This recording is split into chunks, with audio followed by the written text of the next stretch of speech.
En tête de cette délégation du ministère de l'EPST, le directeur national adjoint en charge de la mécanisation, Julien Yanfumosei, a tenu ce mercredi 10 avril 2024 un atelier de renforcement des capacités dans la salle rouge à Luisa à l'intention des cadres et agents de la Dinakopé Kassai Central 2 sur la conformité de la mise à jour du fichier paye.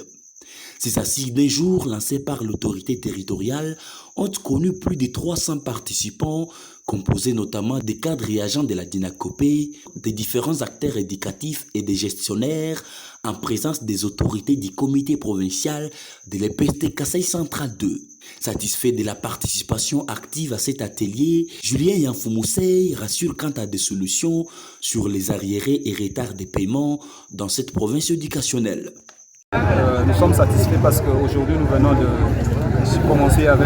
terminer avec la mission de renforcement des capacités des agents de la DENACOP, laquelle formation nous avons associé les gestionnaires, les partenaires éducatifs. Donc nous sommes déjà satisfaits parce que désormais nous allons commencer à parler les mêmes langages de la base. Les difficultés notamment rencontrées, c'est des difficultés au niveau de la paie avec la Caritas. Là il a été relevé des difficultés. La difficulté pour l'approvisionnement au niveau des kits BCDC et la difficulté au niveau des manquants. Nous allons demander que la Caritas puisse procéder par la vérification des billets reçus au niveau des kits BCDC pour éviter les cas de manquants dans la paie des enseignants. Et aussi, nous avons décidé de notre retour à Kananga d'échanger des vives voix avec le responsable de l'équipe BCDC pour voir comment décanter la situation des arriérés des payes parce que nous avons reçu la doléance où la paye part à 45 ou 60 jours après. Quant à la question de la probable paie des enseignants mécanisés non payés, Julien Yanfumosei réplique.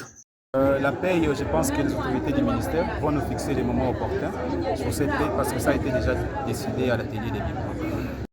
Dans la foulée, le délégué du ministère de tutelle a souligné que de nouvelles dispositions ont été prises par la hiérarchie, consistant notamment à désormais jouer la mage en toute conformité au niveau de la province. Quelques heures avant la tenue de ces assises, le directeur en charge de la mécanisation, accompagné de l'assistant national chargé de la conformité de la mise à jour, a eu des séances de travail notamment avec l'évêque du diocèse de Luisa et le directeur provincial de la Caritas Luisa en vue de trouver des solutions idoines à la problématique de la paix des enseignants dans cette entité éducationnelle.